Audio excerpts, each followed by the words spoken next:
आज हम बात करेंगे नवरात्रि के 9वें दिन यानी नवमी की। और नवमी का दिन जो है माँ सिद्धिदात्री को समर्पित है। सिद्धिदात्री की पूजा पद्धति क्या है, किस तरह से उनका पूजन अर्चन किया जाता है, किस तरह के वरदान वो अपने भक्तों को देती है, ये हम जानेंगे पंडित विष्णु राजौरिया जी से। विष्णु राजौरिया जी, आप हमारे साथ स्टूडियो में हैं, आपका बहुत स्वागत। नमस्कार। और जैसा कि हम अपने इस एपिसोड में अपने दर्शकों को बता रहे हैं कि माँ सिद्धिदात्री का आज दिन है, नवमी का पर्व है और नवरात्रि का आखिरी दिन है। इस दिन कन्या पूजन भी होता है, हवन भी होते हैं और कई तरह के धार्मिक अनुष्ठान होते हैं। लेकिन बात हम माँ सिद्धिदात्री की करेंगे।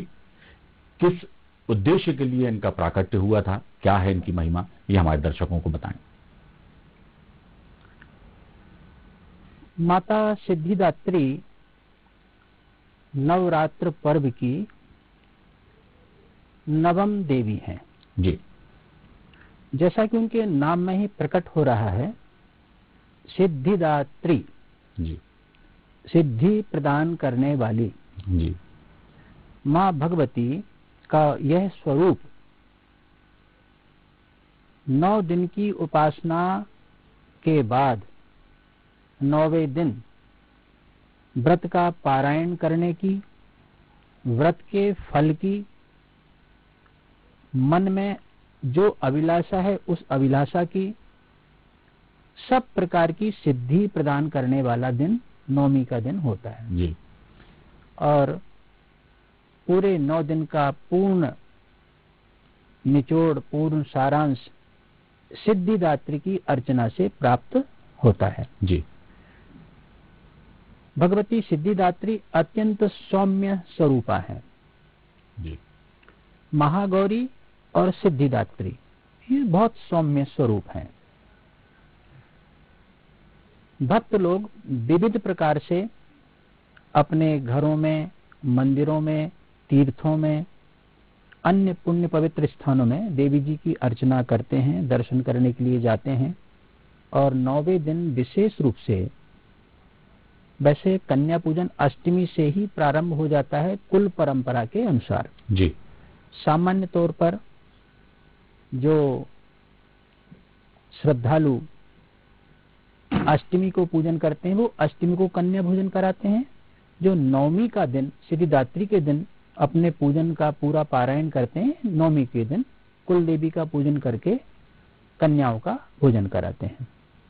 तो अष्टमी और नवमी को कुल देवी के पूजन का प्राधान्य भी है और तभी कन्याओं का भोजन कराया जाता है, कन्याओं की अर्चना होती, पूजन किया जाता है उनका। तो सिद्धिदात्री देवी प्रत्येक साधक को उनके संकल्पों के अनुसार की गई अर्चना से जी सिद्धि प्रदान करने वाली देवी हैं। जी। यह मूल तथ्य है। इसीलिए श्रद्धालु 9 दिन तक भगवती की अर्चना करते हैं और 9वें दिन अपनी अर्चना पूरी तरह से सिद्धिदात्री के चरणों में समर्पित कर देते हैं जी। और उनको अपने कार्य की सिद्धि, उपलब्धि के रूप में प्राप्त होती है। ये सिद्धिदात्री का प्रमुख कार्य है। भगवती सिद्धिदात्री सौम्य स्वरूप है, साधक को प्रसन्नता देती हैं जी। आरोग्य देती हैं, स्वरूपवान बनाती हैं जी। सक्षम बनाती हैं और इतना सक्षम बनाती हैं कि वो वर्ष पर्यंत अपने कार्यों को पूरी एनर्जी के साथ, हाँ, पूरी सक्षमता के साथ कर सकता है और सफलता प्राप्त कर सकता है। नवरात्र का पर्व जो है व्यक्ति को, साधक को ऊर्जा प्रदान करने वाला पर्व है। असीमित ऊर्जा प्राप्त होती है जी। इसलिए 2 प्रकट नवरात्रि जी में साधक प्रकट रूप से, सार्वजनिक रूप से साधना करते हैं, घर परिवार के साथ साधना करते हैं जी और उत्सव मनाते हैं जी। और उनको वर्ष पर्यंत जीवन की अक्षय ऊर्जा उनको प्राप्त हो जाती है, जिससे सदमार्ग पर चलते हुए अपने जीवन के दैनंदिन कार्य को वो निरंतर करते रहें, उन्नति की ओर अग्रसर रहें। यह सिद्धिदात्री का प्रमुख वरदान है। जी। सिद्धिदात्री माँ का जैसे आपने बताया कि पूरे 9 दिन की पूजन अर्चन स्तुति आराधना के बाद उनको समर्पित किया जाता है, तब वो अपने भक्तों को जो है वैसे ही वरदान देती हैं, आशीर्वाद देती हैं। इनका प्राकट्य के बारे में हमें बताएं और कहाँ और इनके पूजन का विधान हमें बताएं, ताकि हमारे दर्शक जान सकें। नवरात्रि के बाद भी वो माँ सिद्धिदात्री के चरणों में अपना शीश नवाकर उनकी कृपा पा सकें, इसके लिए क्या विधान है? जब जगत में एक समय दैत्यों का बहुत ज्यादा आतंक हो गया जी, सभी देवताओं ने भगवान विष्णु से और महादेव से प्रार्थना की जी, इंद्रादि देवताओं ने, और ब्रह्मा जी से प्रार्थना की। तब सभी देवताओं ने मिलकर भगवती की स्तुति की और देवी जी का प्राकट्य हुआ जी, और देवताओं के जो पास जो असीमित शक्ति वाले अस्त्र थे जी, सारे अस्त्र शस्त्र देवी जी को उन्होंने भेंट कर दिए, देवी जी को प्रदान कर दिए। तो महाशक्ति के रूप में वो दुर्गा के रूप में प्रकट हो गई। फिर उनने इन 9 रूपों को धारण किया जी, क्रमशः 9 रूपों को धारण किया है। तो जितने भी असुर थे सारा संग्राम करते हुए सबका समापन किया, सबको समाप्त किया। जब असुर सारे समाप्त हो गए जी, और भगवती का सर्वत्र भगवती की ध्वजा व्याप्त हो गई, जी, देवता प्रसन्न हो गए, देवता हर्षोल्लास में स्तुति करने लगे, तो उस स्वरूप का नाम है सिद्धिदात्री जी। तो जो सारे कार्यों को संपन्न कर दे वह है सिद्धिदात्री जी, पंडित जी बहुत अच्छा वर्णन किया आपने। एक चीज है जो मेरे मन में भी वो जिज्ञासा है, और जहां तक मैं समझता हूँ कि दर्शकों के मन में भी ये जिज्ञासा जरूर होगी। जैसे आपने बताया कि हर ऋतु में नवरात्रि का पर्व आता है और 4 नवरात्रियां होती हैं, 2 प्रकट होती हैं और 2 गुप्त होती हैं। गुप्त नवरात्रियों के बारे में बहुत कम लोग हैं जो जानते हैं, और उन गुप्त नवरात्रि में माँ की आराधना आम जनों के लिए, गृहस्थों के लिए क्या वर्जित है या नहीं है, साधकों के लिए किस तरह का फल देती हैं वो नवरात्रि। तो हम चाहेंगे कि दोनों गुप्त नवरात्रि के बारे में हमारे दर्शकों को आप बताएं। देखिए, नवरात्र का पर्व, आपने गुप्त नवरात्र के विषय में जानकारी जी चाहिए है।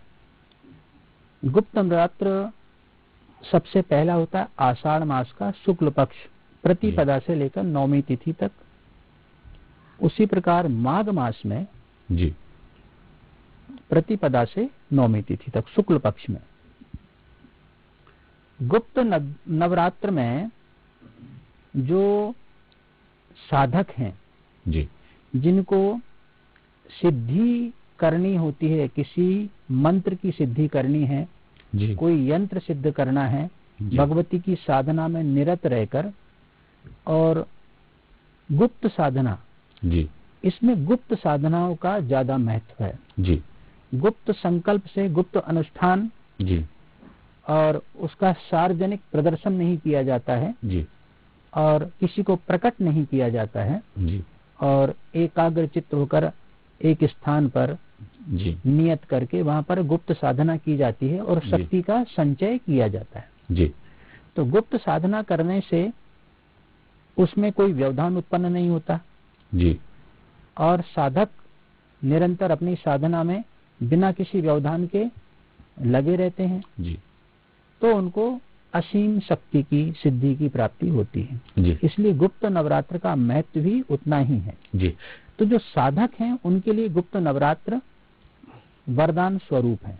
जी, तो किसी को बताए बगैर गुप्त रूप से जी, साधना करके मंत्रों की सिद्धि करने के लिए गुप्त नवरात्र बहुत ही अनुकूल समय होता है। जी। पंडित जी एक चीज और मैं जानना चाहूंगा आपसे कि आमतौर पर मैंने देखा है कि सामान्य दिनों में जो आचार व्यवहार और खान पान है लोगों का, वो मन मर्जी के मुताबिक होता है। लेकिन जैसे ही नवरात्र आते हैं, चाहे शारदीय नवरात्र हो चाहे चैत्र नवरात्र हो, नियम संयम पूजन पाठ में लोग लग जाते हैं और तमाम तरह के वो कार्य जो उन्हें नहीं करना चाहिए, वैसे भी नहीं करना चाहिए, लेकिन कम से कम करते हैं तो वो इन 9 दिनों में तो कम से कम नहीं करते।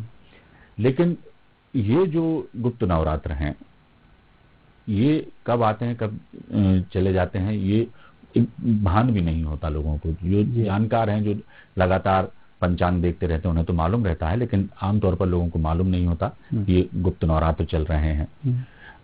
साधकों के लिए गुप्त नवरात्र कितने उपयोगी हैं, ये आपने बताया कि गुप्त रूप से वो पूजा अर्चना करके अपने मंत्रों को सिद्ध करके वरदान प्राप्त कर सकते हैं माँ भगवती का। लेकिन आम लोग जो जानते नहीं हैं, लेकिन उन्हें किस तरह के नियम संयम का पालन उन गुप्त नवरात्र में भी करना चाहिए जो ये प्राकट्य नवरात्र में वो करते हैं, तो क्या एहतियात बरतना चाहिए? और यदि वो साधना नहीं कर सकते हैं गुप्त नवरात्र में, या ऐसा कोई मंत्र वो नहीं जानते जिसे वो सिद्ध करना चाहते हो, आम तौर पर भी यदि वो थोड़ी सी पूजन विधि से या थोड़े से नियम संयम के पालन से माँ भगवती का आशीर्वाद प्राप्त कर सकते हो, तो वो हम चाहेंगे कि आप उपाय बताएं।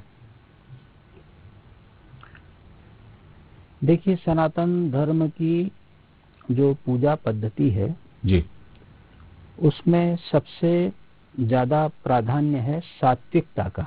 जी, सात्विक जीवन। जी, सात्विक जीवन में सब कुछ समाहित है। जी, आचार विचार आहार व्यवहार, जी, सब प्रकार से व्यक्ति को सात्विकता धारण करनी चाहिए। और जिस तरह से प्रकट नवरात्र में पूजन के योग्य होता है सात्विकता धारण करके, उसी प्रकार से गुप्त नवरात्र की साधना में भी सात्विकता जी परम आवश्यक है। जी। और अब तो आप लोगों के माध्यम से मैं देखता हूँ कुछ वर्षों से जी, गुप्त नवरात्र के बारे में भी मीडिया में प्रमुखता से अब चर्चा की जाती है जी, और उसके संबंध में आलेख विद्वानों के आते हैं और प्रतिपदा से लेकर नवरात्र पर्यंत वो आलेखों का संचरण होता रहता है, विचार व्यक्त होते रहते हैं। तो इसलिए अब जन सामान्य धीरे धीरे इस बात से अच्छे से परिचित होता जा रहा है कि गुप्त नवरात्र में भी साधना का महत्व है। और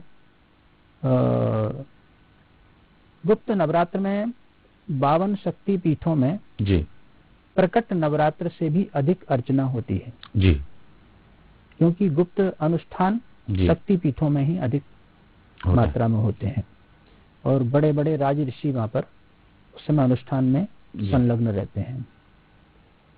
और तभी हमारे देश में हजारों वर्ष सनातन धर्म के विध्वंस के लिए लगे रहे जी, यवन लगे रहे। कुछ अंग्रेजों ने भी कुछ दिन कोशिश की 2-3 शताब्दी, लेकिन इसके बाद भी हमारे साधकों की और देवी देवताओं की शक्ति